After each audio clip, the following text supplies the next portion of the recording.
This video will teach you how to transpose in Excel using the Transpose function. Open your document in Excel. Select blank cells that mirror the same amount of your original cell set.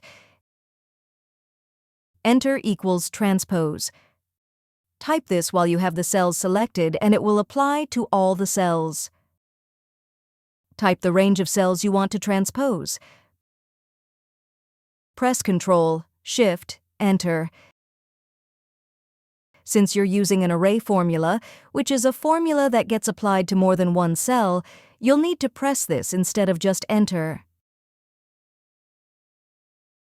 If you found this video helpful, please click the like button and subscribe to our channel for even more helpful tutorials.